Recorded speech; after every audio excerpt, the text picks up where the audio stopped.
Topic start करते हैं जिसका नाम है ट्रांसपोर्टेशन सिस्टम। ट्रांसपोर्टेशन सिस्टम में 4 टाइप के होते हैं। सबसे पहला आता है बच्चों रोड ट्रांसपोर्ट। रोड ट्रांसपोर्ट क्या होता है? जिसमें आपकी बस का यूज करते हो, बाइक का यूज करते हो, कार का यूज करते हो, ठीक है। ये सारे के सारे किसमें आते हैं? रोड ट्रांसपोर्ट में आते हैं। भारत में रोड ट्रांसपोर्ट हर जगह फैला हुआ है, ठीक है, जिसमें आपको पक्की सड़कें भी मिलेंगी, कच्ची सड़कें भी मिलेंगी, गलियां मिलेंगी छोटी छोटी, है ना। तो ये रोड ट्रांसपोर्ट के अंदर आता है। इसकी देखरेख कौन करता है? Central government and state government and जो लोकल बॉडीज होती हैं वो इसकी देखभाल करती हैं, ठीक है। जैसे कि रोड पर साफ सफाई का काम या फिर रोड पर सिग्नल्स का काम, ठीक है, जिसमें जेब्रा क्रॉसिंग वगैरह होता है।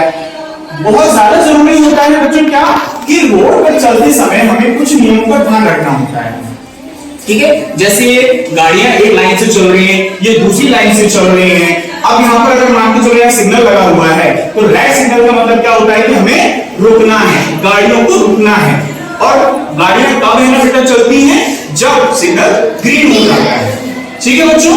और इसके आगे जब यहाँ पर अगर सिग्नल लगा हुआ है तो वहां पर क्या होता है? एक जेब्रा क्रॉसिंग बनी होती है। जेब्रा क्रॉसिंग का मतलब क्या होता है बच्चों? तो उसमें व्हाइट कलर की क्या होती है? लाइन होती है, जो काफी स्पेस होता है। वो क्या होता है? पैदल निकलने वालों के लिए होता है, ठीक है। पैदल निकल कब सकते हैं हम लोग? जब ट्रैफिक की लाइट कैसी हो? रेड हो, ठीक है बच्चों। समझ में आ रहा है? रोड ट्रांसपोर्टेशन का है ना सबसे ज्यादा अच्छा यूज ये है कि एक तो कम समय लेता है और कॉस्ट इफेक्टिव भी होता है, जिसमें हमारा किराया खर्चा कम लगता है, ठीक है। आ रहा है बच्चों समझ में? अगर हमें लंबी यात्रा पर जाना है, जहां पर हम लोग रहने के काफी दूर रहते हैं, तो वहां कैसे जाएंगे? हम रेल ट्रांसपोर्ट का है ना यूज करते हैं। रेल ट्रांसपोर्ट कैसा होता है? बढ़िया बैठ के जाना, आराम से सीट बुकिंग करना, टिकट बुकिंग करना। कौन कौन किस किस ने अपने मम्मी पापा के साथ ट्रैवल किया ट्रेन में? सभी ने?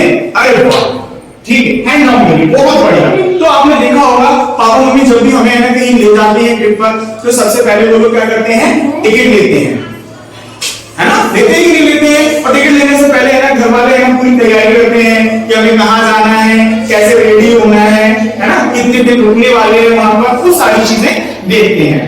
रेल ट्रांसपोर्टेशन से क्या होता है कि एक तो कम समय लगता है और पैसे भी कम लगते हैं, ठीक है, ठीक है बच्चों। फिर इसी के बाद आता है जहां पर ट्रेन सिस्टम नहीं है, जहां पर हम ट्रेन से नहीं जा सकते हैं। मान के चलो कोई आइलैंड वगैरह है, वहां पर ट्रेन नहीं जाती है, जो कनेक्टेड नहीं है, ठीक है। या फिर हम ये कह सकते हैं कि जहां पर रोड हमारी कनेक्टेड नहीं है, वहां पर हम किसका यूज करते हैं? वाटर ट्रांसपोर्ट का।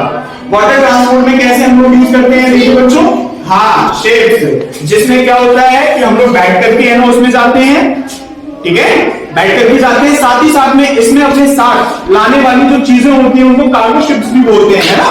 तो उसमें क्या होता है कि हम अपनी गाड़ियां, अपनी है ना जो भी पर्सनल सामान है जो हम यूज करते हैं, बड़े बड़े कंटेनर, एक जगह से दूसरी जगह पर जो चीजें ट्रांसपोर्ट की जाती हैं, उन सभी में उसका यूज किया जाता है। आ रहा है समझ में? देन उसके बाद हम लोग आते हैं एयर ट्रांसपोर्ट पे। एयर ट्रांसपोर्ट क्या होता है? जो हवा में चलते हैं, जैसे कि आपके प्लेन वगैरह होते हैं, है ना बच्चों। बिल्कुल ठीक है। आप देखिए ध्यान से समझिएगा थोड़ा सा कि जब भी क्या होता है कि ट्रेन को जब भी चलाया जाता है भाई, तो उसमें क्या होता है? पैसेंजर भी होते हैं, उसमें है ना सामान भी होता है, एक जगह से दूसरी जगह जब हम लोग ले जाते हैं, है ना। तो ये क्या होता है? कम समय में काफी फार ट्रेवल जब हम लोग करते हैं तो उसका यूज किया जाता है। क्लियर? सभी को समझ में आया? Very good. आई होप आपको समझ में आया होगा। अगर नहीं आया है तो वही घर जाकर के थोड़ा सा इसको प्रैक्टिस करना, और कोई भी डाउट हो तो कल मुझसे आके पूछना। थैंक यू आज के लिए।